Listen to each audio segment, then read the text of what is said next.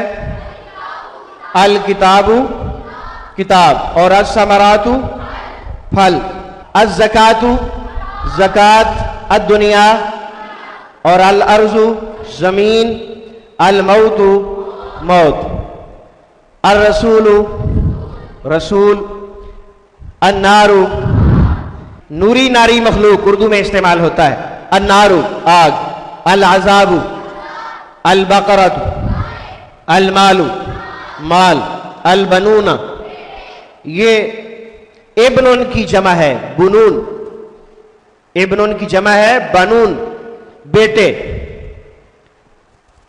القمر، اور الشمس سورج. اس کے بعد ہے تنوین، اور یہ تنوین جو ہے دو زبر دو زیر دو پیش کو کہتے ہیں، دو زبر دو زیر دو پیش کو کہتے ہیں. یہ اسم کے آخر میں آتی ہے. کہاں آتی ہے؟ آخر میں آتی ہے. اور جب یہ آ جاتی ہے تو اسم کے اندر عام ہونے کا مفہوم پایا جاتا ہے. اسم کے اندر عام ہونے کا مفہوم پایا جاتا ہے. یہ دیکھیں، اس کا عربی میں وہی تصور ہے جو انگلش میں آ کا ہے، یعنی یہ عام ہونے کا ثبوت دیتی ہے. یہ دیکھیں، برقن بجلی، اب یہ البرکو ہوتا تو خاص ہوتا، اب چونکہ اس کے آخر میں تنوین ہے، ڈبل پیش ہے، تو یہ عام بجلی ہوگی۔ اردو میں اس کے لیے ہم عام سمجھانے کی خاطر کہہ سکتے ہیں برقن، عام بجلی۔ قوم، قوم کا معنی ہوتا ہے کھڑا ہونا، جو قوم کھڑی ہوتی ہے وہی قوم ہوتی ہے، جو سوئی ہوتی ہے وہ قوم نہیں، نوم ہوتی ہے، کیونکہ عربی زبان میں سونے کو نوم کہتے ہیں۔ آگے چلتے ہیں۔ ثمراتن، پھل، ثمراتن پھل۔ اسی طرح منافقن، منافق نکلا ہے نفق سے، نفق کہتے ہیں سرنگ کو، نفق کسے کہتے ہیں؟ سرنگ کو۔ سرنگ جو ہوتی ہے وہ پہاڑ میں ہوتی ہے، گویا کہ وہ پہاڑ میں سوراخ کیا جاتا ہے، تو منافق ایسا انسان ہوتا ہے جس کے ایمان میں سوراخ ہو چکا ہوتا ہے، اس کا ایمان گرتا رہتا ہے، اس کا ایمان گرتا رہتا ہے، اس لیے اسے منافق کہتے ہیں۔ سماء، آسمان، نور، نور، جنت۔ آگے چلتے ہیں۔ سحر، جادو، بناء، چھت، اور ماء، پانی، رسول، رسول، کافر، کافر۔ نوٹ، ال یا تنوین جس لفظ پر بھی آئیں گے وہ لفظ کیا ہوگا؟ یقیناً اسم ہوگا۔ ال شروع میں آئے گا، تنوین آخر میں آئے گی، اور یہ دونوں ایک اسم پر بیک وقت ایک ساتھ اکٹھے نہیں آ سکتے۔ اسم کی پہچان ہم پڑھ چکے ہیں، جس لفظ کے شروع میں ال یا آخر میں تنوین ہو وہ اسم ہوتا ہے۔ اس کے علاوہ جس لفظ کے آخر میں گول تا یا الف اور لمبی تا آ جائے گی تو وہ بھی اسم ہوگا۔ مثلا یہ دیکھیں، جنتن، جنت، قلیلتن، تھوڑی چیز، رحمتن، رحمت، اور کلمتن، کلمہ، لفظ، حدیقتن، باغ، اور لیلتن، رات، آیاتن، آیات یا نشانیاں، آیاتن کا معنی نشانی اور آیات کا معنی نشانیاں، ظلمات، اندھیرے، اور حسنات، نیکیاں، حسناتن کی جمع حسنات، نیکیاں۔ السماوات جمع ہے سماؤن کی، جمع ہے سماؤن کی، سماؤن آسمان، سماؤن آسمان۔ السیئات جمع ہے سیئاتن کی، جمع ہے سیئاتن کی۔ برائی، گناہ، برائی یا گناہ۔ فاسقات، فاسقاتن کی جمع گناہگار عورتیں۔